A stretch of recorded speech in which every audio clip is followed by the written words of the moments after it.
welcome Prime Minister Netanyahu and the entire Israeli delegation back to the White House, back to the Oval Office.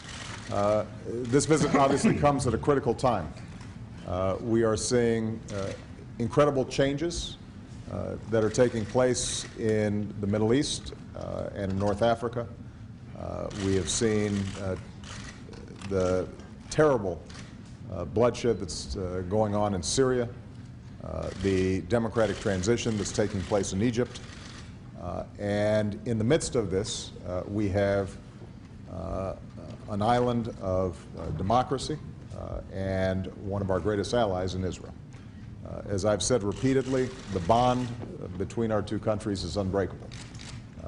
My personal commitment, a commitment that is consistent with the history of other occupants of this Oval Office, our commitment to the security of Israel is rock solid.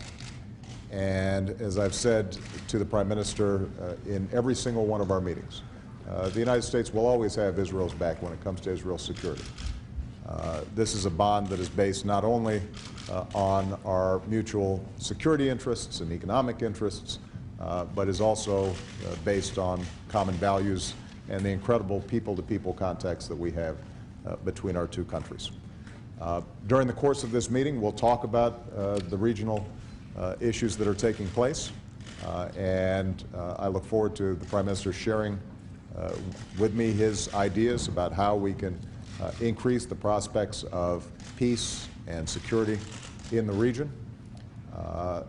We will discuss the issues that continue to be a focus of not only our foreign policy, but also the Prime Minister's, how we can potentially bring about a calmer set of discussions between the Israelis and the Palestinians and arrive at a peaceful resolution to that long-standing conflict. It is a very difficult thing to do in light of the context right now, but I know that the Prime Minister remains committed to trying to achieve that. And obviously, a large topic of conversation will be Iran, which I devoted a lot of time to in my speech to AIPAC yesterday, and I know that the Prime Minister has been focused on for a long period of time. Let me just reiterate a couple of points on that. Number one, we all know that it's unacceptable from Israel's perspective to have a country with a nuclear weapon that has called for the destruction of Israel. But as I emphasized yesterday, it is profoundly in the United States' interest as well to prevent Iran from obtaining a nuclear weapon. We do not want to see a nuclear arms race in one of the most volatile regions in the world.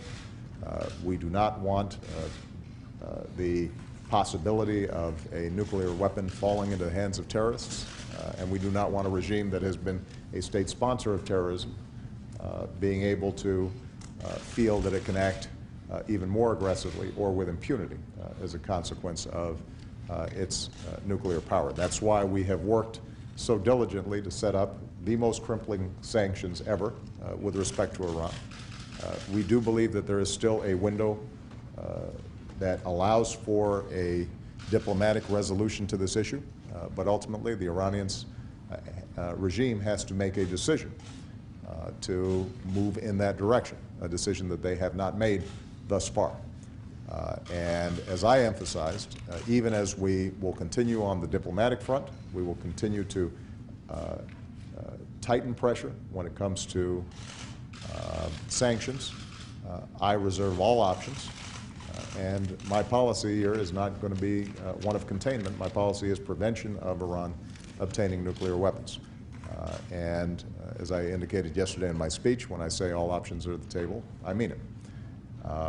Having said that, I know that both the Prime Minister and I prefer to resolve this diplomatically. We understand the costs of any military action, and I want to assure both the American people and the Israeli people that we are in constant and close consultation. I think the levels of coordination and consultation between our militaries and our intelligence, not just on this issue, but on a broad range of issues, has been unprecedented. And I intend to make sure that that continues during what will be a series of difficult months, I suspect, in 2012. So, Prime Minister, we we welcome you, and we appreciate very much the friendship of the Israeli people. You can count on that friendship always being reciprocated from the United States. Thank you. Thank you. Thank you. Well, Mr. President, thank you for those kind words, and thank you, too, for that strong speech yesterday. And I want to thank you also for the warm hospitality that you've shown me and my delegation. The alliance between our two countries is deeply appreciated by me and by everyone in Israel.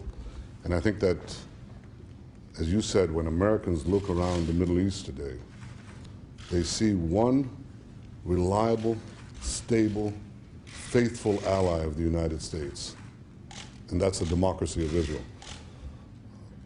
Americans know that Israel and the United States share common values, that we defend common interests, that we face common enemies. Iran's leaders know that too. You know, for them, you're the great Satan, we're the little Satan. For them, we are you and you are us. And you know something, Mr. President? At least on this last point, I think they're right. We are you and you are us. We're together. So if there's one thing that stands out clearly in the Middle East today, it's that Israel and America stand together. I think that above and beyond that are two principles, long-standing principles of American policy that you reiterated yesterday in your speech, that Israel must have the ability always to defend itself by itself against any threat, and that when it comes to Israel's security, Israel has the right, the sovereign right to make its own decisions. I believe that's why you appreciate, Mr. President, that Israel must reserve the right to defend itself.